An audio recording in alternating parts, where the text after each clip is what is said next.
आपसे जुड़ा, digital marketing को सीखा। और उसके बाद मैं 2023 में, मार्च 2023 में सर मैं फुल टाइम डिजिटल मार्केटिंग को करने लगा। सबसे पहले तो कॉन्ग्रेचुलेशंस, आप लखपति बन गए। और अभी तक लगभग 5 लाख रुपए मैं अभी तक कमा चुका हूँ। यहाँ बहुत बड़ा स्कोप है, और मैं जहाँ पर काम कर रहा था वहां पर कुछ भी स्कोप नहीं था। लाख रुपया कमा लो, लाख रुपया, आप डिजिटल लखपति बन जाते हो। क्या डिजिटल लखपति बनना डिफिकल्ट है? मेरे हिसाब से बिल्कुल नहीं, क्योंकि सैकड़ों स्टूडेंट्स लखपति बन चुके हैं। आज मैं आपको ऐसे ही एक डिजिटल लखपति से मिलाना चाहता हूं। एक ऐसे डिजिटल लखपति जिन्होंने 20 साल पहले पढ़ाई छोड़ दी थी और फिर 20 साल के बाद डिजिटल मार्केटिंग सीखना शुरू किया। आज अलग अलग तरीकों से पैसे कमा रहे हैं। पहले अपने परिवार से दूर रहते थे, फिर भी कम पैसे मिलते थे। आज अपने परिवार के काफी नजदीक रहते हैं और अच्छे पैसे कमाते हैं। ये क्या करते हैं? कैसे इन्होंने पैसे कमाए? ये कहां से हैं? एक्चुअली क्या किया? आइए जानते हैं इनकी कहानी इन्हीं की जुबानी। स्वागत कीजिए डिजिटल आजादी के डिजिटल लखपति रंजीत कुमार सिंह जी का। नमस्ते सर। नमस्ते। सबसे पहले तो कॉन्ग्रेचुलेशंस, आप लखपति बन गए। How does that feel? कैसा महसूस करते हैं? Thank you sir. मैं तो बहुत ही ज्यादा एक्साइटेड फील करता हूँ, और बहुत ही ज्यादा कॉन्फिडेंट फील करता हूँ। रचयिता बनने के से लेकर के आज तक का जो सफर है, मेरे लिए सपनों का सफर है। और मैं अलग ही मतलब कॉन्फिडेंस में हूँ sir. Fantastic, fantastic. Ranjit ji, मैं चाहता हूं कि आप अपना एक फॉर्मल इंट्रोडक्शन दें कि मेरा नाम ये है, मैं इस गांव से हूं, मैं ये करता था, अब ये कर रहा हूं, और मैं अभी इतना पैसा कमा चुका हूं। जो भी आपने कमाया है, एक ठोक सबके लिए बता दीजिए। Go for it. जी सर, जी सर। सर, मेरा नाम जैसे कि आप पहले ही बता चुके हैं, मेरा नाम रंजीत कुमार सिंह है। मैं बिहार से हूँ, बिहार में भोजपुर डिस्ट्रिक्ट से। भोजपुर डिस्ट्रिक्ट में एक छोटा सा गांव है बरगही। ये बिहिया के पास में पड़ता है। जो मतलब बिहार के लोग हैं उनको पता है बिहिया कहाँ है और भोजपुर डिस्ट्रिक्ट कहाँ है।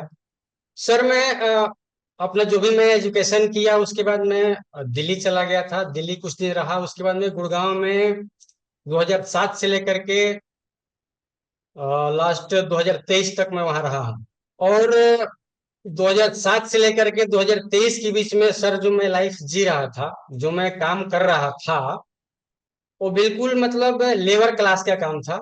किसी कंपनी में जॉब कर रहा था। बिल्कुल मतलब लेबर क्लास का काम था। मारुति एक पार्ट्स बनाती थी वो कंपनी, जिसके लिए मैं काम कर रहा था। और सर, जब जब मैं 2022 में डिजिटल मार्केटिंग को ज्वाइन किया, आपसे जुड़ा, डिजिटल मार्केटिंग को सीखा। और उसके बाद मैं 2023 में, मार्च 2023 में सर मैं फुल टाइम डिजिटल मार्केटिंग को करने लगा। और अभी तक लगभग 5 लाख रुपए मैं अभी तक कमा चुका हूँ सर। ये आपके गाइडेंस, टीम डिजिटल आजादी के सपोर्ट, और ऊपर वाले के आशीर्वाद, माता पिता के आशीर्वाद, और पूरी डिजिटल आजादी कम्युनिटी के सपोर्ट से सर मैं यहाँ तक मैं पहुंचा हूँ। You are outstanding. Fantastic journey है आपकी। मतलब मेरे पास शब्द नहीं है बयां करने के लिए कि मैं कितना प्राउड महसूस कर रहा हूं आपके लिए। कि थैंक यू एक सर। व्यक्ति जो स्ट्रगल करता है, लेबर की तरह काम करता है, मेहनत करता है। मेहनत तो आप कर रहे थे, लेकिन आपको मेहनताना नहीं मिल रहा था। थोड़ा सा नॉलेज, थोड़ा सा सही इंस्पिरेशन मिल जाए, इंप्लीमेंट कर दो, और आप लाखों रुपया कमाते हो। It's amazing. इसमें मेरा कोई कंट्रीब्यूशन नहीं है। मैं टीचर हूं, मैं सिखाता रहता हूं। ये उस स्टूडेंट के अंदर की महक होती है जो जगती है और फिर हर जगह फैलती है। So congratulations to you. You are amazing. मैं आपसे एक सवाल पूछना चाहता हूं रंजीत जी। पांच सर, लाख रुपया क्या अहमियत रखता है आपकी जिंदगी में? सर मैं जो जॉब कर रहा था वहां से मतलब 15 से 20 हजार रुपए मैं पर मंथ कमा रहा था। बहुत मेहनत और बहुत ही ज्यादा ओवर टाइम, 30 दिन ड्यूटी करने पर 20,000 रुपए तक सर पहुंचना मतलब मेरे लिए बहुत मुश्किल काम था। ओके। शायद ही मतलब कभी कभी पहुंचता था, लेकिन मतलब उसके लिए 30 दिन ड्यूटी, 12 12 घंटे की शिफ्ट, कभी ज्यादा भी, उससे भी ज्यादा कभी करना पड़ता था। तो मैं 20,000 रुपए तक पहुंचता था। और सर यहाँ पर तो मुझे नहीं लगता कि कभी पूरे दिन आदमी 8 से 10 घंटे से ज्यादा कभी काम किया हो। और रेगुलर तो काम करना है नहीं, 1 से 1.5 घंटे के बाद आपको थोड़ा सा ब्रेक लेना ही होगा, नहीं तो आप काम नहीं कर पाएंगे।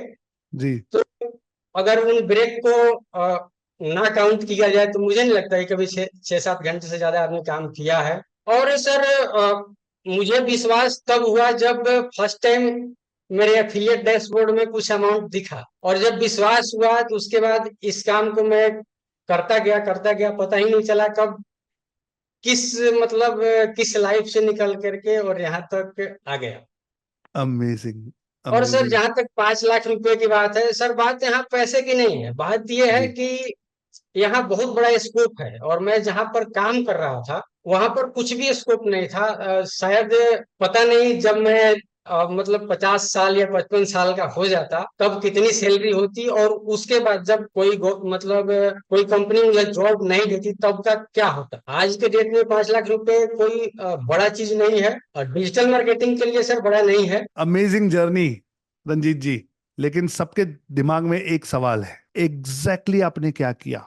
मतलब डिजिटल मार्केटिंग सीखा, उसके बाद ये इनकम आई कहाँ से? भले आप अपने निश मत बताइए या वेबसाइट्स मत बताइए, क्योंकि एफिलिएट में वो थोड़ा संभाल के रखना पड़ता है। लेकिन यस एग्जैक्टली exactly आपने कैसे कैसे किया, थोड़ा सा गाइड कीजिए ताकि बाकी स्टूडेंट्स भी आपसे सीख सकें। सर, जब मैं डिजिटल रचयिता बना तो आप बहुत सारी चीजें बताते हो। उसमें से एक एफिलिएट इनकम के बारे में आप मुझे बताए थे, मुझे क्या, वो आप तो ऑफिशियली सबको बताते हो। जी। तो वहां पर मैं किसी क्लाइंट के लिए फ्री में वेबसाइट बनाया था और एफिलिएट इनकम में ले लिया था। Very good. तो वो जब एफिलिएट इनकम जब मेरे डैशबोर्ड में शो हुआ, जब दिखाया, तो मुझे लगा कि हाँ, यहाँ से किया जा सकता है। तो सबसे पहला अर्निंग तो मेरा एफिलिएट से था। वेरी उसके गुड। बाद उसके बाद मतलब फर्स्ट वेबसाइट तो मैं वैसे फ्री में बनाया था एफिलिएट मतलब इनकम आपने लेकर के। वेबसाइट किसी के लिए फ्री में बनाई और उसकी जी डोमेन और होस्टिंग अपनी लिंक से जी देकर एफिलिएट इनकम कमाई। जी जी जी। Fantastic, fantastic. और उसके बाद से जो भी मैंने वेबसाइट बनाया वहां से एफिलिएट और वेबसाइट डिजाइनिंग का पैसा लेता रहा। दोनों पैसे आ गए, मतलब वेबसाइट जी डिजाइनिंग के भी पैसे लेने शुरू कर दिए और एफिलिएट भी आता रहा। जी। फैंटास्टिक। उसके बाद मैं कुछ डिजिटल टूल भी लोगों को शेयर किया। जी। डिजिटल टूल से भी कुछ अर्निंग हुआ। ओके, कोरा के लिए आपने अपने पेजेस बनाए? हाँ, वहां पर मैं स्पेस क्रिएट किया और वहां पर क्वेश्चन आंसर करते रहता हूँ, वहां से आते रहता है। तो आपकी अंग्रेजी अच्छी है कोरा पर, क्योंकि अंग्रेजी में सवाल जवाब होते हैं? सर वहां पर हिंदी का जो स्पेस है वो मोनेटाइज नहीं होता है, वहां से अर्निंग नहीं आता है, लेकिन जो इंग्लिश का स्पेस है वो मोनेटाइज होता है, वहां से अर्निंग आती है। लेकिन सर मेरा इंग्लिश बहुत ही ज्यादा कमजोर है, ये सारा काम जो है कि चैट जीपीटी के द्वारा मतलब टूल के द्वारा हो रहा है। युक्ति। मुझे नहीं पता कि वो क्या लिख रहा है, जिस पर मुझे डाउट होता है मैं उसको ट्रांसलेट कर लेता हूँ। बाकी सर मैं हर क्वेश्चन आंसर को मैं ट्रांसलेट भी नहीं करता, और सब कुछ टूल के भरोसे चल रहा है। फैंटास्टिक, क्या बात है।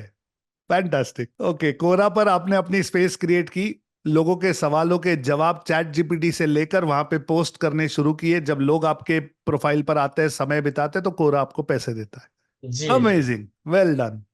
इसके अलावा एडसेंस से भी थोड़ा बहुत अर्निंग हुआ। जी।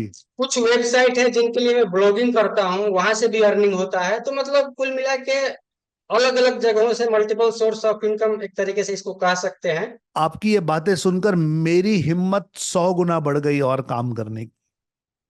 सो मैं आपको थैंक यू कहता हूं, थैंक यू सो मच।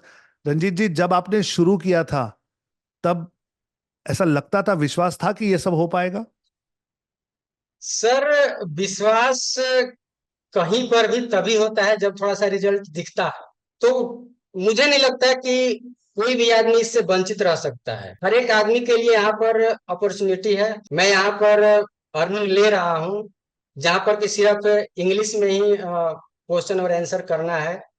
तो कोई भी कर सकता है सर, यहाँ से हर एक आदमी अर्निंग कर सकता है। फैंटास्टिक।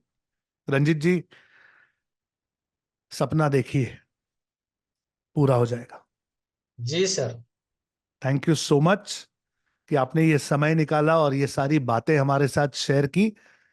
आपकी इस जर्नी में डिजिटल आजादी और कुछ भी आपके लिए कर पाए तो प्लीज हमें मौका दीजिएगा। आपकी सेवा के लिए हम यहां पर हमेशा मौजूद हैं। Thank you so much and more power to you.